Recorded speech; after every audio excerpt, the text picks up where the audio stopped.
ya kapasitas Bapak sekalian gitu ya. Nah sekarang sekali lagi kita akan lebih banyak berdiskusi ketimbang teori ya.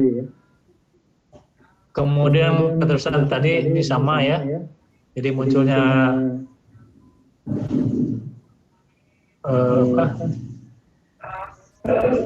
munculnya gerakan arsitektur hemat energi, arsitektur green arsitektur itu juga karena memang keterbatasan energi fosil ya.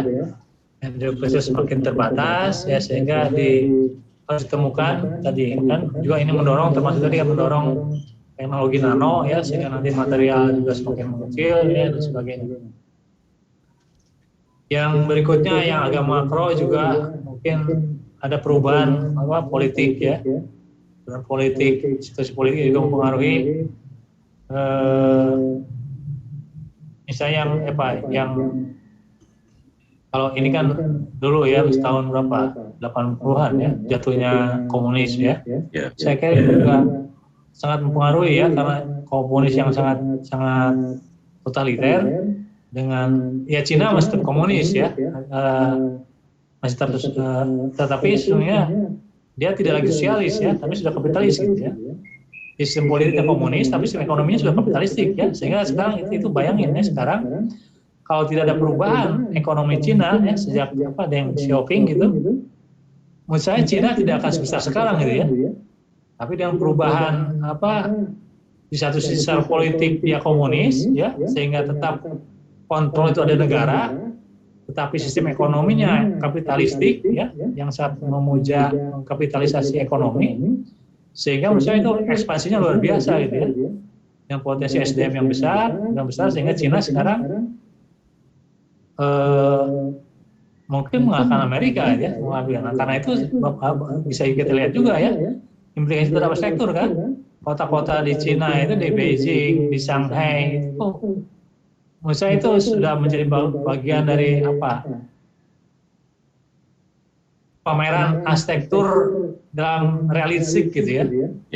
Jadi kalau Bapak ikut, kalau misalnya kita ikut melihat eksibisi atau lihat pameran dalam kelas ruang pameran, menurut saya di Shanghai atau Beijing atau kota lain yang itu menurut saya bagian dari seperti eksibisi yang dalam ukuran realistik gitu ya. Karena itu begitu kayak banyak karya-karya arsitektur, termasuk kayak arsitek yang besar ya apalagi sejak Olimpiade di Cina gitu kan.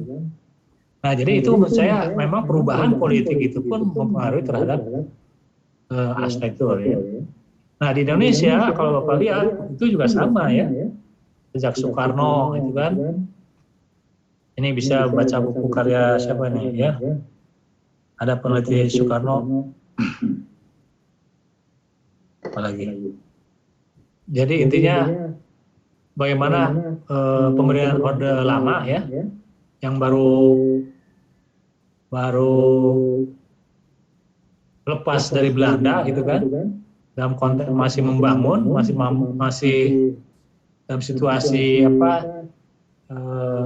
menyatukan nasionalisme ya, baru kebanggaan gitu kan. Nah, terus Soekarno kan meskipun waktu itu dianggap mercusuar gitu ya, mercusuar, nah itu kan mampu membangun kebanggaan nasionalitas ya, sehingga dia membangun Kanevo ya, kemudian gedung MPR sekarang ya, Senayan gitu kan, Monas. Nah itu kan perwujudan arsitektur karena pengaruh politik ya, apalagi presidennya adalah arsitek gitu kan. Ya, arsitek atau sipil Pak? Arsitek ya? Arsitektur. Soekarno ya dulu kan memang arsitek sipil itu tidak terlalu ini ya, karena itu ilmu yang tidak terpisah yang hampir tidak terpisah ya. Betul. Jadi, tapi dia lebih kenal sebagai arsitek sebenarnya. Ya. Nah kemudian Soeharto juga Orde Baru ingin menghapus kesan itu, lalu melalui Bu Tin dia membangun Taman Mini gitu ya. Nah, Taman Indonesia itu cerminan dari bagaimana politik mempengaruhi arsitektur ya. Nah dia menyatukan ya bentuk arsitektur tradisional disatukan dalam satu lahan di Jakarta, ya. Atau juga masjid Muslim Pancasila, ya. Itu luar biasa juga suatu waktu itu, ya. Karena dia membangun masjid yang berbentuk segi 5, ya, atapnya itu. Atin, ya. Ya, Atin. Nah, ya Atin salah satunya, tapi juga ada di banyak juga. Saya kira ke daerah-daerah dia membangun masjid, masjid Pancasila. Jokowi, nah saya kira dia yang disebut karena dia ingin dikenal sebagai bapak infrastruktur, ya. Kalau tidak pandemi kan ini sudah jalan nih. Ibu kota baru, ya. Ibu kota baru di mana, di Kalimantan. Penajam Pasir. Ya, Penajam Pasir, kan. Nah itu apa aja politik, ya, kekuasaan politik secara langsung. Nah itu juga menjadi isu mutakhir. Di Eropa tadi ada penyatuan Eropa, ya, meskipun kan juga Inggris lepas lagi, ya. Saya kira itu juga sama mengaruhi bagaimana arsitektur terbentuk. Yang berikutnya, nah ini teori, ya, ini juga penting, ya, bagaimana munculan teori-teori baru, ya, untuk memahami tapi interaksi manusia dengan lingkungan, ya, interaksi arsitektur dengan manusianya, gitu, ya. Ya kan, maksudnya sesudah gerakan arsitektur modern, ya, yang dipelopori oleh tadi pada Lazarus Declaration oleh Le Corbusier, oleh Walter Gropius, oleh siapa lagi? Kan itu untuk berapa? 60 tahun kemudian mungkin, ya, muncul gerakan arsitektur postmodern, ya, dengan ada siapa dari Charles Jeng, ya, dari Michael Graves sebagainya, ya. Nah itu teori baru, ya, cara berpikir baru, yang menurut saya mempengaruhi juga karena arsitektur terbentuk arsitektur, kan. Jadi ada ekspresi arsitektur modern beda dengan arsitektur modern, ya. Nah, Bapak bisa mendalami ini, gitu, ya, bisa mendalami teori, ya, atau ideologi juga, ya, yang mempengaruhi arsitektur itu. Kemudian juga perubahan dalam metode produksi dan distribusi, ya. Nah ini saya kira sama, ya. Apalagi dengan tadi dengan teknologi daring, ya, online. Ini kan juga semakin ini, ya. Kalau dulu saya kira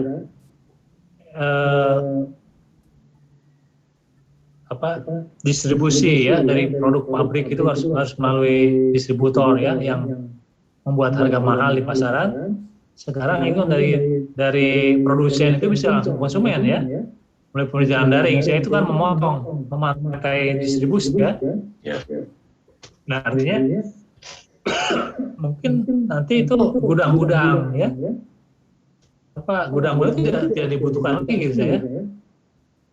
Atau bukan dibutuhkan, tetapi mungkin dalam bentuk yang kecil-kecil, gitu, ya, karena dia langsung ke konsumen, gitu, ya. Jadi itu bagaimana teknologi informasi itu mengubah juga cara produksi, cara distribusi, ya, dan juga cara konsumsi, sehingga arsitektur pun juga terpengaruh oleh itu, gitu. Ya.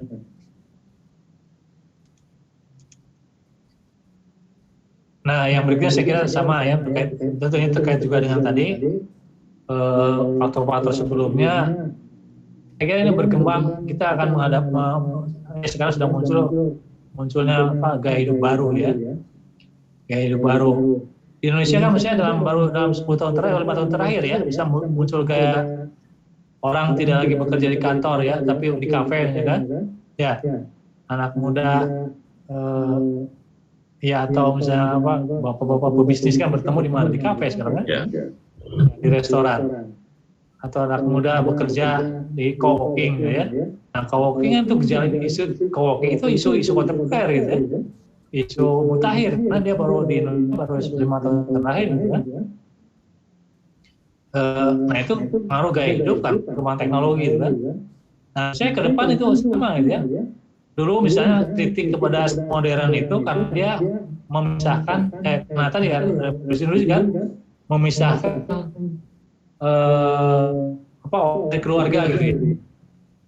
ya apalagi misalnya di pada seperti Jakarta, Tokyo ya, orang bekerja di mana, di pusat kota, sebenarnya rumahnya di pinggir kota, dia perjalanan aja dia butuh waktu apa 2-4 jam, 5 jam, di kantor dia 8 jam, sehingga dia memisahkan antara keluarga dengan kantor ya, karena perjalanan macet dan sebagainya gitu, sehingga banyak krisis sosial keluarga muncul ya pada dekade apa 10 tahun sebelumnya gitu ya. Nah sekarang dengan teknologi tadi, informasi ya, dan orang semakin banyak bekerja di kantor, banyak bekerja di rumah dan sebagainya, sehingga kembali gitu, pendekatan kembali hubungan dengan bagaimana tuh rumah, desain rumah yang menerima kembali keluarga utuh gitu. Sebelumnya barangkali kosong ya, keluarga dan sebagainya. Nah itu saya kira faktor-faktor Bapak Ibu sekalian yang tadi secara langsung, tidak langsung. Sebentar Bapak Ibu sekalian. Maaf sebentar Pak.